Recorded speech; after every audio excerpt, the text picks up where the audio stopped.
Agora, aqui eu tenho dois exemplos de acionadores ou artesanais. Um exemplo de acionador artesanal e um exemplo de adaptação do mouse que vai transformar o meu mouse convencional num acionador. Esse acionador aqui, ele foi feito com sucata de CD. É uma ideia barata, né, para resolver a questão do acesso ao computador para usuários que precisam somente da pressão, que beneficiam com acionador de pressão. Como é que foi feito isso? Eu tenho dois CDs. Dentro do CD foi colado um sulfato, um papel laminado, um papel que faz com que a energia, né, circule. Depois eu tenho um fio, esse fio a gente vai comprar lá na eletrônica com o plug.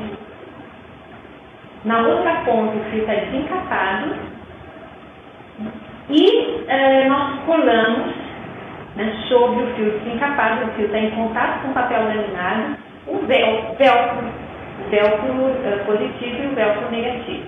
Na parte superior também tem velcro e velcro. No momento em que eu fecho, o velcro ele faz uma separação dos dois CDs, que eles não estão em contato. Quando eu aperto, eu bato sobre o meu acionador, eu ligo o contato, então eu tenho a ativação do clique de mouse.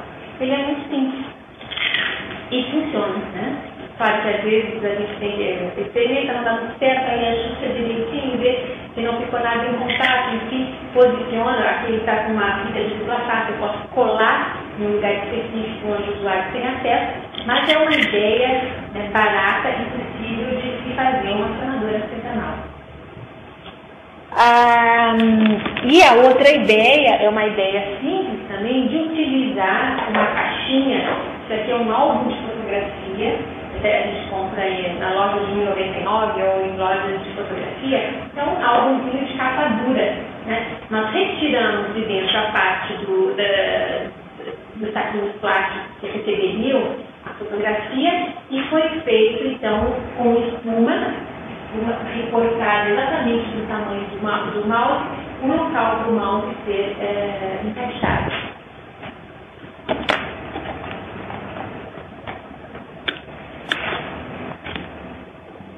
Quando nós colocamos o mouse dentro... E agora a minha mão sobre essa caixinha vai fazer o clique na tampa de um acionador. E é claro, se eu comparar esse acionador com esse acionador, a gente vai ver aqui uma barreira de acesso. Eu tenho que conseguir levantar a mão, colocar a mão sobre a caixinha, mas para muitas crianças isso vai ser possível, né? Não existe essa dificuldade. Para outras já é uma barreira, já é uma limitação. Então, o que é importante para a gente saber que tipo de acionador é importante para determinado usuário? Primeiro, a gente tem que conhecer, né, esse aluno, né, e perceber quais as habilidades que ele tem. Né? O recurso é o princípio não só para a avaliação de acionador, mas para a avaliação de recursos de tecnologia assistiva, qualquer recurso que eu estiver projetando. O que eu tenho que valorizar é a habilidade. Né? Se o aluno consegue piscar, se o aluno consegue soprar, se o aluno emite um som, se o aluno puxa o braço, se ele levanta a sobrancelha, se ele roda a cabeça, é um gesto bom, é um gesto positivo que eu vou valorizar, um gesto que ele tem um controle mínimo, um controle razoável. Né? Então, se ele consegue levar a mão em determinada área, justamente naquela área que eu vou colocar um dispositivo. O tamanho desse dispositivo, o tanto de força que ele vai precisar utilizar para ativar, né? E aí a gente vai a maior parte dos usuários assim, de acionadores usam acionadores de pressão. Mas em alguns casos isso não é possível, porque, por exemplo, em lesões altas, onde não tem uma tetraplegia, não tem movimento dos braços, tem algum movimento de cabeça, eu posso usar acionador de pressão na cabeça. Ou eu posso usar acionadores de tração, fazendo rotação na cabeça. Ou eu posso usar acionadores de sopro. Então, a dica importante é valorizar a habilidade que o usuário tem e encontrar o acionador que case, né, com a necessidade e com a habilidade. Aí a gente tem essa gama de acionadores. Existem acionadores disponíveis comercialmente e existe também a possibilidade de a gente criar. É muito interessante a gente começar assim, a entrar em ferragens, entrar em lojas de eletrônica, conhecer pessoas criativas, porque nessa área muita gente faz e faz muito bem, só que não conhece a necessidade do nosso aluno, a necessidade do nosso usuário. Então, se a gente levar e discutir qual é o nosso problema, muitas vezes muito perto da gente tem pessoas que podem nos ajudar e só precisam dessa pergunta, né, para buscar com a gente a resposta e a solução, então, para o recurso de acessibilidade. Ok. Vamos passar ali para o computador. A tela. Aqui, eu estou dando a dica de 2 sites.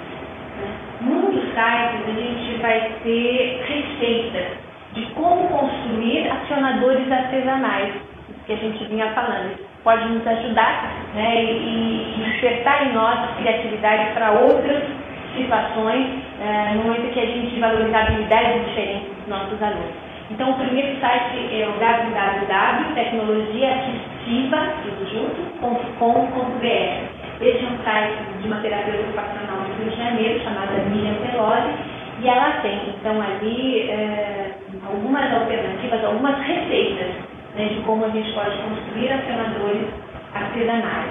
E também no site www.assistiva.com.br a gente também vai encontrar receitas, né, como adaptar o seu mouse convencional para se tornar um acionador, ou de como colocar o plug no mouse, como adaptar o mouse para receber acionadores, né, ou como adaptar brinquedos para receber acionadores, se nós vamos trabalhar com crianças menores.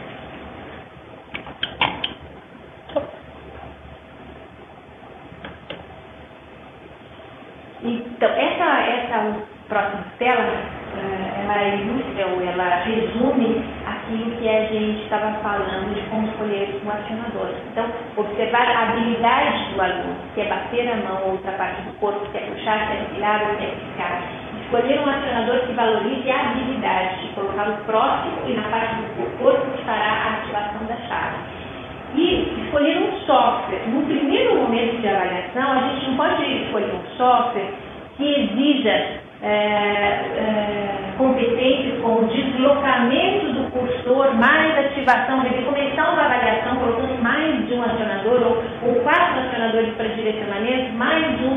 Então a gente precisa, no primeiro momento, escolher um software simples, né? E aí a nossa sugestão aqui, ou a minha sugestão, seria um software de apresentação, né? Como o PowerPoint ou o BR Office impresso, onde eu vou já, né, ter no meu espaço várias apresentações com conteúdos variados, desde histórias infantis até esportes radicais ou até temas que sejam de interesse, se eu estou com um aluno adolescente ou se eu estou com uma criança, mas que ele faça a ativação da mudança da apresentação através dos acionadores, né? E que ele aproveite desse conteúdo interessante.